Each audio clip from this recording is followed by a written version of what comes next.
It's just that everything didn't go down at once. Yes, thank God. It wasn't what they said it might be. Right. You know, and I think you will see. I think they want to bring in the North American Union in the public eye by 2012. I think that might be one of the goals. They like the number. They're into that, numerology. They're into the stars. I mean, it's their religion. They're into the occult, folks. It's the InfoWarrior. We'll be back with your calls and Jim Mars after this. All right, folks, we are back with the great Jim Mars, author of The Fourth Reich, Rule by Secrecy, Crossfire, and others. I mean, the guy's done it all. How many times have you been a bestseller now? 4? 4 times a bestseller. Man, that's got to feel good, huh? It's got to feel good, right? Well, I've always heard of Rich and Famous, but nobody ever told me about Just Famous. Well, you know what? Your work is going to last a lot longer than you do, my friend. So, probably that's true. Always nice. No, it's always nice to leave a legacy out there, and a lot more. Even you said your first book was published in '89. It seems like even longer because you've been on the scene. But as the years have progressed, you've been validated again and again. As the years progress and more documents come out into light, I mean, it's just incredible. That's why I am just now beginning to get a little irked when people say, well, you're just a conspiracy theorist, Well, number one, I don't really deal in conspiracy theories. I mostly deal in conspiracy facts, okay? Mm-hmm. And so what I try to explain to them is if you can prove something, it's not a theory. Mm-hmm. And you're right.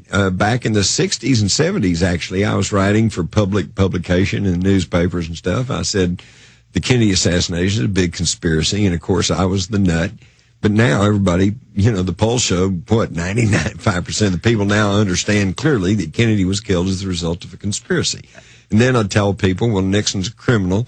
No, you're just a nut. Now everybody knows he's a criminal. Yeah, several movies about the subject. Exactly, And then I tried to tell them Reagan's not all he's cut up to be. Apparently a very nice guy, but they shot him right off the bat. And Bush took over. And they forced Bush upon him. A lot of people don't understand that. They don't understand that. And when he was campaigning in 1980, Ronald Reagan swore him down. He'd never accept George Bush. Asked him about the Trilateral Commission and his ties to that. Oh, he was going to investigate all of that. It didn't happen. And people just lose sight of all this, Mm-hmm. And then, of course, during the Bush years, George W., I'm trying to say, this is a bunch of Nazis. They're national socialists masquerading as neocons. And people said, oh, no, you can't say that about our wonderful president, yada, yada, yada. And then they say, you're just saying that because you must be some kind of liberal Democrat. No, people that have been reading my stuff know that I was blasting the Clinton administration, okay? Because they were the ones actually kind of set us up for where we are now. And then the Bush administration pushed it right forward. And then what I've been trying to explain to people is that the moneyed and financial elites and interest are behind both of them, same people. Exactly. And today I mentioned on Alex Jones' show and read from the Council on Foreign Relations website where we now have Obama's national security advisor who now plainly stated in public in a public speech that he takes his daily orders from Dr. Kissinger, Henry Kissinger, for God's sake, whoever voted for him. And Kissinger's a Republican. So why is the national security advisor of a Democratic president taking orders from a Republican? I mean, people need to wake up and understand this is all window dressing. We need to identify the financial rulers and so that we can try to figure out how we can regain a little bit of sovereignty and autonomy here and freedom in this country, because otherwise they're going to keep running us from pillar to post.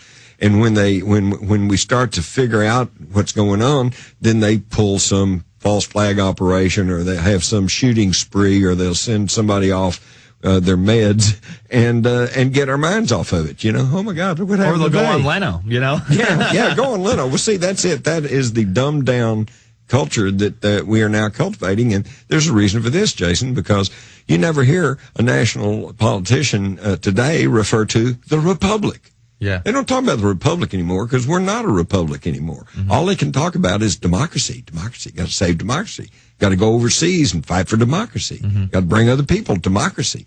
Well, go check the dictionary. What is democracy? Ruled by the majority. Yeah. In other words, a lynch mob. Yeah. And we don't even have that. I mean, let's be honest. If it was a lynch mob, you think people would be able to keep their homes and keep their jobs. I mean, it's all rhetoric, man. And it's all disgusting. Rhetoric. It's all rhetoric, but they control the masses because they control the mass media. Yeah, absolutely. You know, that's why the they thing. talk about democracy. Yeah, they hype up Obama. I mean, that was over every news network. Obama. He's on Leno. It's the first time a sitting president is on the Late Show. Oh, my God. All right, let's keep taking calls because I got a full line of callers. Let's go to Leo in Massachusetts. Leo, you're on the air with Jim Mars. Thanks for taking the call. Mr. Mars, I know you've done some great books, and I think for some reason the choir doesn't know how to sing. And I think what we really need is a good manifesto of 10 things to do and 10 things not to do. And the title of it should be, Are You a Good German or Do You Want Your Country Back? I love it. And, you know, interestingly enough, it sounds suspiciously close to what I'm kind of planning for a new book. So I'm not going to go into that much anymore, okay. But I think you're on the right track. But the thing is this, see, we should have it adjusted to each individual demographic so that these 10 things to do and 10 things not to do are within your specific demographic. So we should break the whole culture down into city, suburban, rural, and also into the economic classes. So what you can do is parts of each economic class. And this way... I don't think there's going to be that many economic classes in the next 6 months. After this year, there's just going to be the haves and have-nots. Yeah. I'm still looking for the 100th monkey to appear. Mm-hmm. Right. And when we all kind of figure it out. And well, I'm working on it. Yeah, Leo, I thank you for the call, but I got to go to some other callers. All right. One little thing. All right, go for it. I want this to be a universal thing. I want people like Salente, Chapman, bunches of people to sign on to this because more the merrier. That's what they're afraid of. They're afraid of us getting together and signing on to a manifesto of 10 things to do and 10 things not to do. And I want something. I want it funny so that it can put up on the water cooler. Do you realize how damaging water cooler stuff is? No, I hear you. Hey, Leo, I know you called in earlier in the week with that same idea. It's a good one. I hope that they can get together. Before we go to the next caller, so you are working on a new project right now. Fourth Reich's been out for, about 6 to 12 months now, right? Yeah, in fact, it's getting ready to come out in the paperback in June, so that'll even get it wider circulation. Excellent.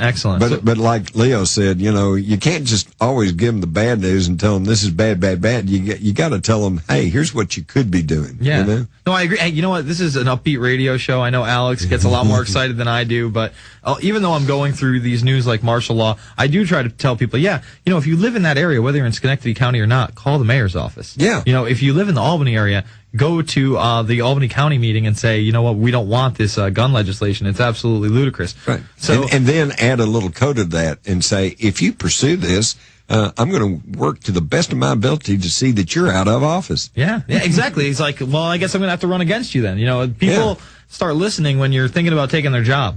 So, again, that's why Campaigning for Liberty is targeted in this MyAct document. All right, let's go to Ken in New York. Ken, what's on your mind?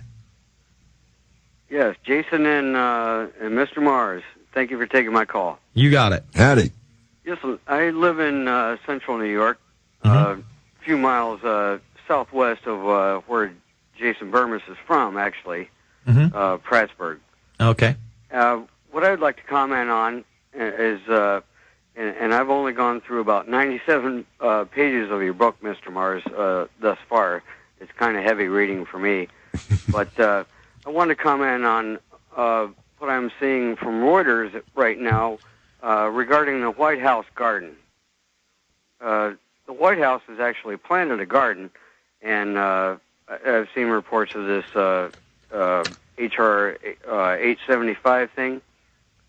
Yeah, the organic farming bill, the one he was talking about earlier, that they don't want you to even have a farm in your backyard to be able to, Exactly. And what I see right now, as of 6 o'clock Eastern time tonight, is that the First Lady actually broke ground on a White House vegetable garden today, digging a plot on the mansion's south lawn to help provide her children and visitors with fresh, healthy food. And they're also going to have a beehive there, So, well, it's all for show, for the newer, greener world. They want to look like they're helping the earth. They want to look like they're for the people. So they can have a garden, but I can't, right? That's now you're kind of getting to it. Yeah. Well, I don't agree with that, and I don't either. I'm going to be planting anyway, So, well, it sounds good to me, man. Watch for the helicopters. The White House is our ground. That's our right. ground. Well, they've lost sight of the fact that they're supposed to be public servants. They're supposed to be serving us. We're not supposed to be serving them. Right. Yeah, I mean, obviously they're just acting like authoritatives, and it is kind of like that psychology where, you know, the masses, most people who don't have gardens, who have no incentive to have a garden, they're going to see Michelle Obama with the garden. They're going to be like, see, I can have a garden, and they're not going to realize that, no, you can't. Then they'll be busted. Yeah, exactly. then they're busted. Then they're in a database. It's absolutely ludicrous. Thank you for the call, Ken. All right, let's jump to Chris in Maryland. Chris, what's happening? Yes, sir, Chris. We got him or we drop him? Let's go to Zach in New York. Zach, what's up? Did we lose all the callers? You're dropping like flies. I guess. Either that or we lost the guy in Minnesota. All right, we'll wait for our next caller coming in. Never mind. Anyway, so you got a new book coming. You said paperback in June. Right. How much longer do you think till new book? You usually take about 18 months, 2 years in between, or is this going to be the big one? This may take some time. Yeah. Really? Well, yours are always super thick too. I mean.